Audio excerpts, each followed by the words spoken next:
katrops, panibagong araw at panibagong vlog na naman tayo. Ayan nga, at maaga pa, tirik na araw.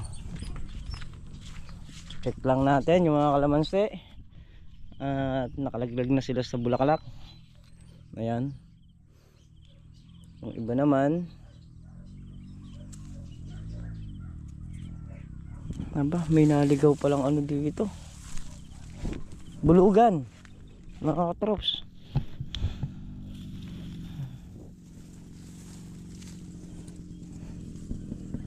Saan? Sa gitna, sa kalagitnaan. Oh. Ayun oh. Ayun.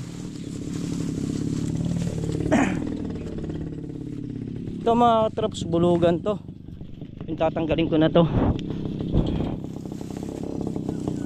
Hindi napansin oh. Kung maliit lang naman.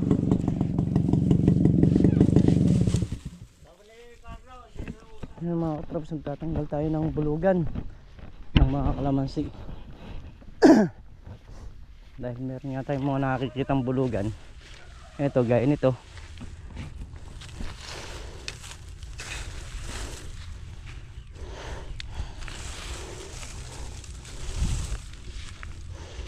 Tatanggalin natin habang maliit pa. Malakas kasing umano to, lumabong.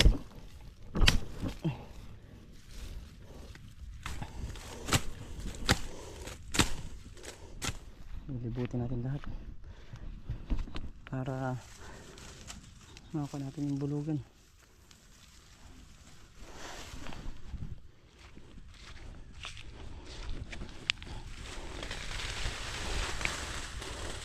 Baging no.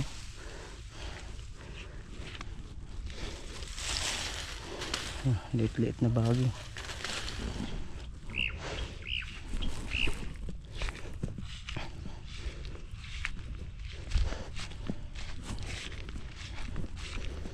Bukas tayo mag-spray nito mga katraps. Amoy pa yung gamot.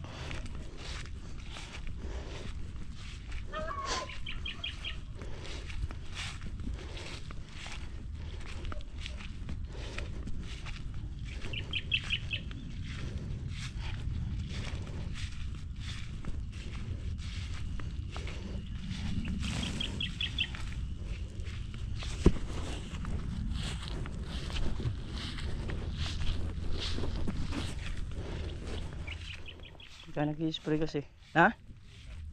Ano? Pagka ko niyan, kakasa na natin yung makina.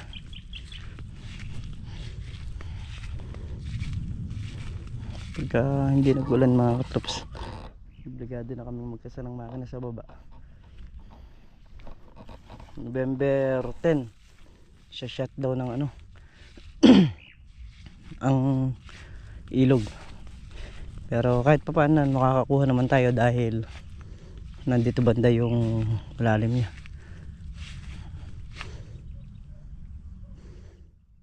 Palagay ko magiginto yung kalamansi, magiginto ang presyo ngayong December na yan.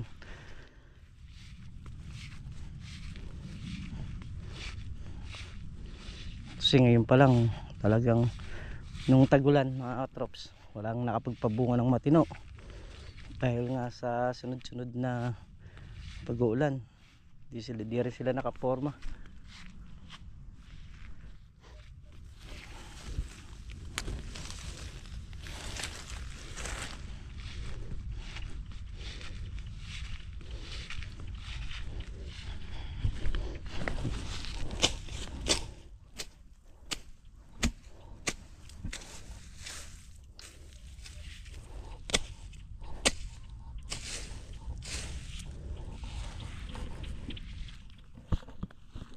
Tanggal na natin. Ilang puno lang naman yung napansin kung may bulugan na yun. Pag nag-i-spray tayo, wala lang tayong dalang gulak. Kaya ngayon, tatanggal na natin.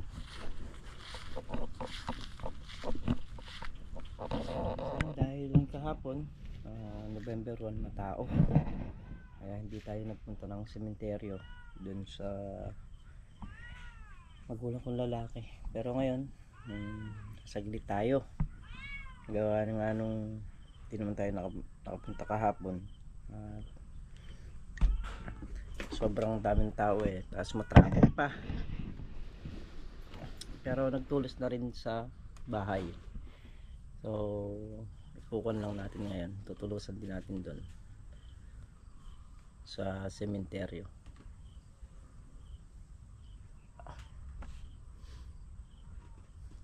Sasalida tayo ngayon doon para makapagtulos.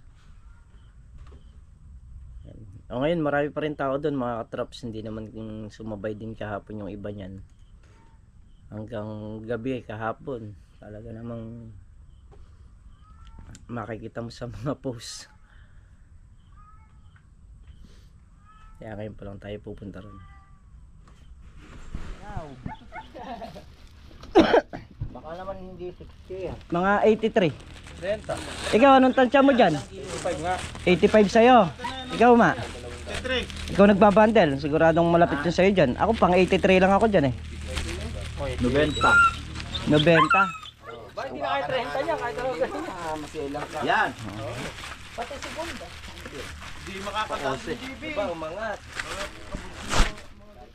Tingnan natin. Sino yung pinakamalapit ha? Oo. Sige. 83. Pagka nag-86 yan, sakop na nung 90 yun ha? Ay hindi, kailangan Hindi, kung mag-90 sino ngayon pinakamalapit. Oo. Yung sa'yo ilan? 30. Stu? 85. Ako 83. Ikaw ate Bet? Yan, pagka tumaas na sa 86 87. na nung 90 yan. Sige. Kasama si Gunda yan ha? Ay, hindi ah! Ah hindi. Good lang. Oh, sige. Sa bagay sa 60 yata hindi naman kasama yung segunda Hindi kasama yun. Tama na natin. 90 pagkakasama yung segunda. Ito po ano to, reject. Ito, reject to. Hindi, marami naman dyan. Ayoko. Hanap ka.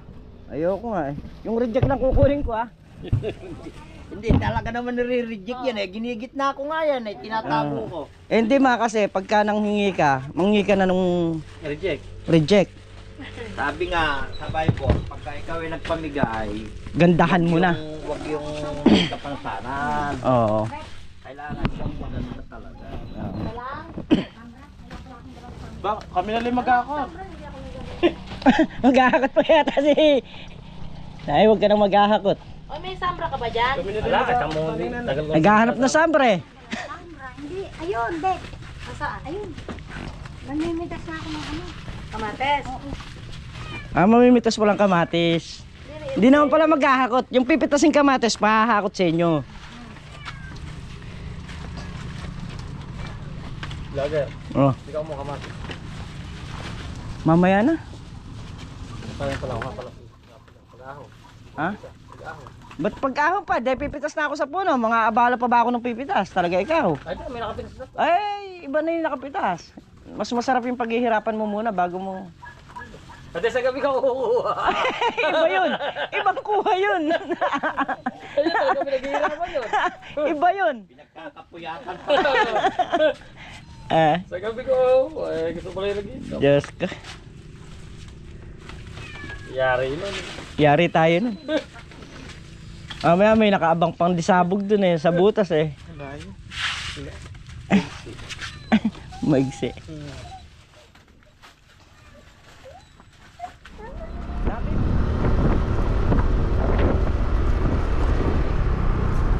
Yan mga traps, ito yung karagtong ng ating vlog.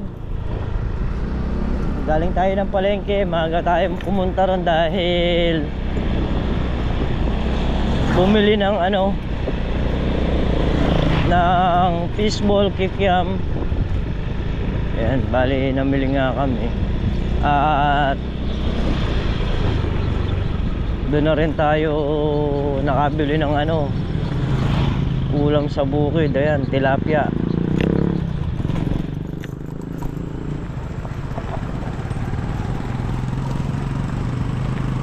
Palusong muna tayo ng bukid mga katrops. Nagluluko yung ating GoPro.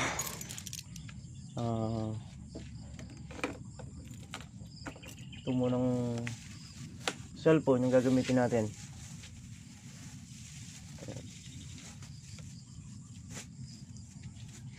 Sila Meltong Vlog pumipitas ng ano doon, ng sitaw.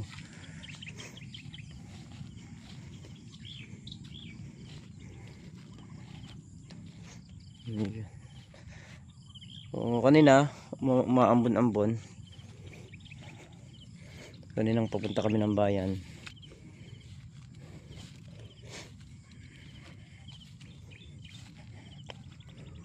Mag-spray muna tayo. Traps. Ito pala. Balaklak. Spray muna tayo para kahit tayo lang muna rito sa pag-spray. Kaya naman natin ng isang hose muna habang pumipitas sila ron. May tubig na rin yung drum, nakagayak na rin yan. Titimplahan ko na lang ng gamot mga traps.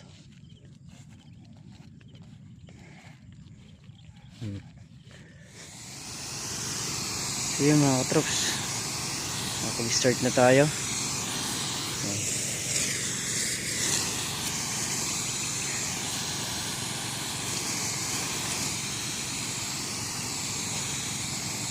Kailangan talagang pakakapaligo mo yung kalamansi kasi nga kaya hindi mo rin ginanyan yung pag-i-spray mo, wala rin silbi. Kaya naman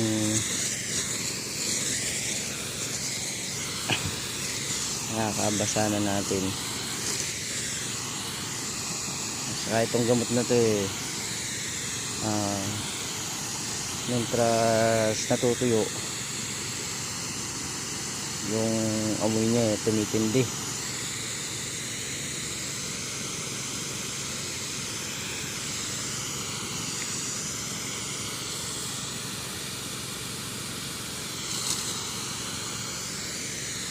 Kabilaan lang din naman yung dala natin.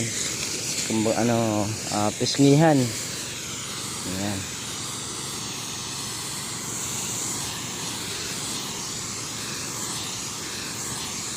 Sumikat na yung araw.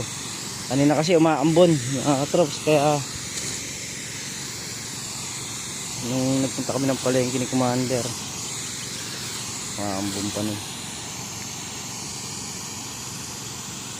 Kaya tinatansya ko rin yung panahon kung magtutuloy ba, hindi tayo mag-i-spray. Mahina naman yung naging ambon niya. Kaya kung halimbawa nag-spray tayo kahapon, obligado tayo mag-spray ngayon kasi nga umaambon. Yun yung isa sa kulang kalamansi. Pagka naambunan, magdadalawang yung sunod kang spray.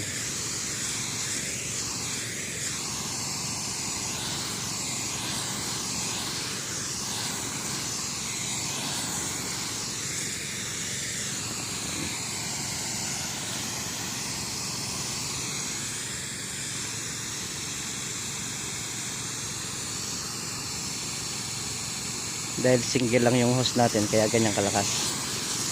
Pero ano yung ano niyan, yung buga niyan pino, hindi yung sabog, hindi yung matulis. Kaya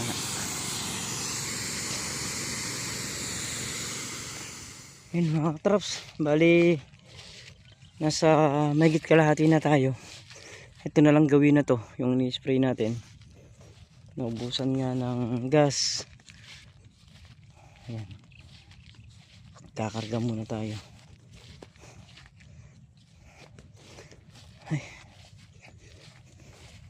Nag-isa lang tayo mga katrops na nag-i-spray ngayon dito sa kalamansi.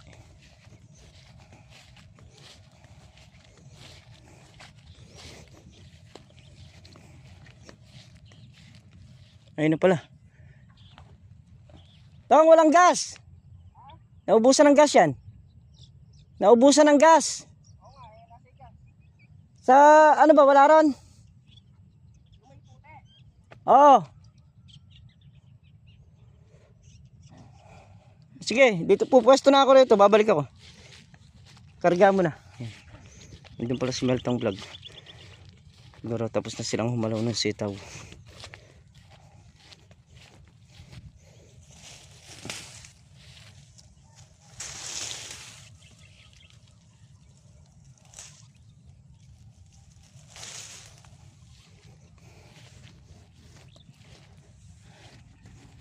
Balik tayo.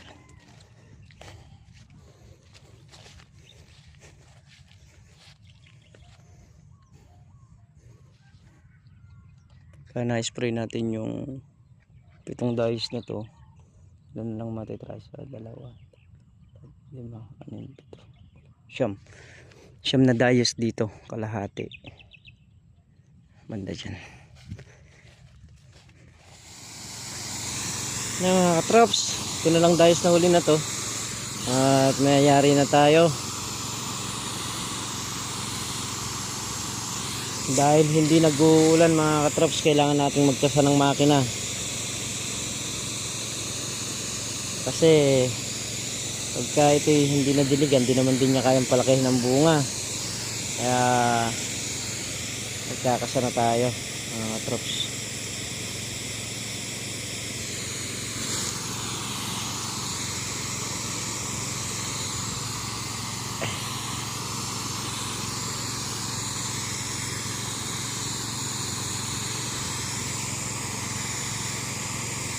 Ay, nangyari din natin kahit mag-isa lang tayo.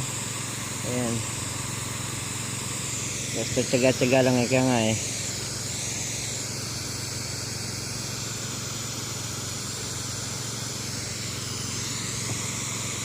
Ilang puno na lang makakaraos na. Ayan, kaya naman pinakakabasa-basa natin ng gusto. Kapal eh. Kapal ng mga bunga niya.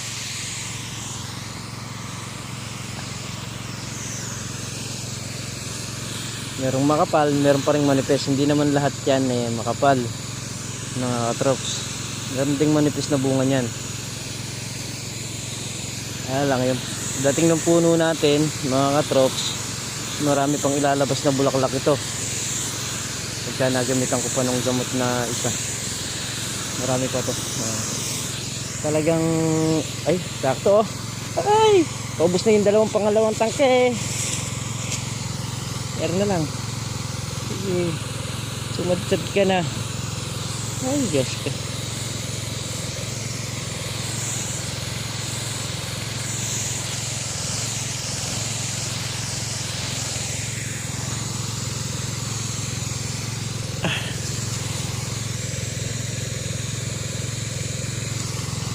Finish the game. Yun o. Ito yung huli. Yan, yung isang maliit na puno na yan. Ubus na naman yung gas mga katrops oh. Narinig nyo na arang kolyo na naman yung makina. Magastos lang sa gas pagka nag-iisa lang tayo, kasi yung madadala ng dalawa hindi kayang dali ng isa, sabi nga. Kaya ganong medyo matagal tayo. Dahil nga solo lang muna tayo nag-spray dito. Ayan, at nakaraos naman na. Hindi ko lang alam kung nakailang oras tayo.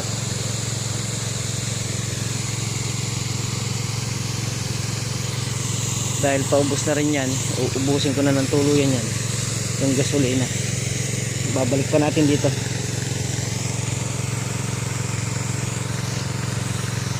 Pagka ganyang kakapal yung puno ng kalamansi mga katrops, merong hindi may iwasan dyan na minsan di mo talaga tatamaan. Kaya ang ginagawa natin, iniikutan natin.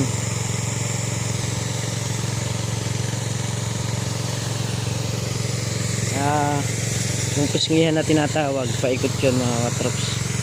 Ayan.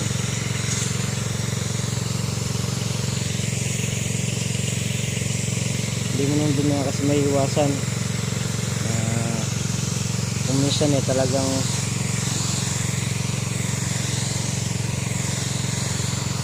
merong hindi katatamaan na puno na dahon.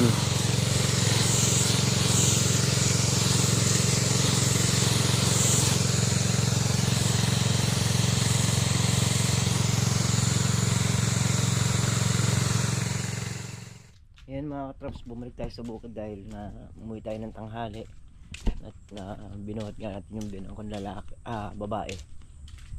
Ngayon naman mag-grass cutter tayo. Nakapaligo na rin tayo, gawa na nag-spray tayo kanina, medyo napalaban din tayo sa pag-spray. Napalay susi, nakapadlock. Tumun natin susi.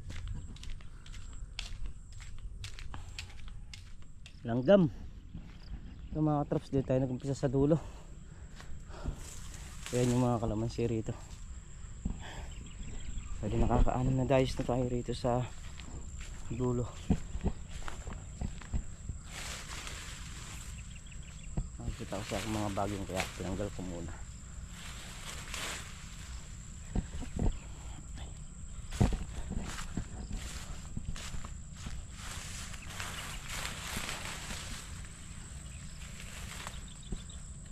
Nasa ano sila, sa sitaw, doon sila kumikilos. Tayo dito sa kalamansi. Ayun, ang ganda na yun. Yun yung huling dayos. So punta rito. Ay, dito na tayo. Ayun yung ating grass cutter. Mga katraps, nagpuro tansi yung ating ano, grass cutter. Puro tansi eh. Yung hawak-hawak natin tansi eh. Hindi yung tansing matitibay. Yan, bali nag-i-spray din si paring Carlo ngayon. Ay.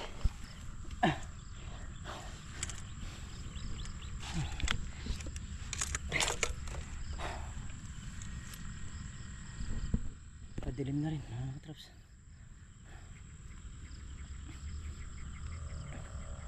Check natin anong oras na. 5:30.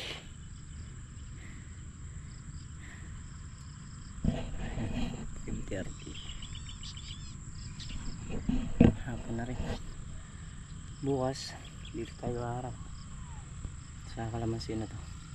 Kailangan ko munang matapos tong dulo, kasi dito sa dulo marami pa yung baging na tumubo dito sa may dayos ng sitaw. Kailangan namin mabaklas yung mga buho, saka marami ring ano rito eh, yung mga letting. Kaya ito yung tinatsaga kong mayari para yung mga nakukuha natin letting hindi na makukuha sa susunod. Itong gitna saka yung dulo na yun, madali ng grass cutterin to kasi natanggal na namin yung mga letting nito. Kaya ito yung tsatsagain natin na kahit pabagya-bagya tayo eh malinis natin ang diretso. Mga katraps, kami yung pauwi na at ating gabi na rin, padilim na.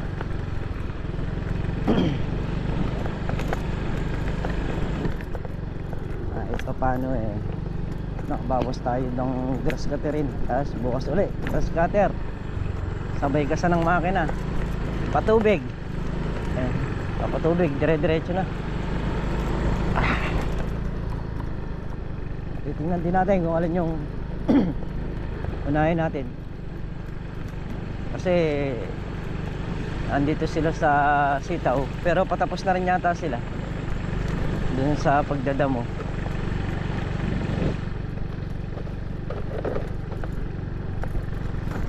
Kaya yung isa sa amin makakapagpatubig, yung iba mag-grass cutter, pwede. Ganun siguro magiging setup mga katraps. Let's go na.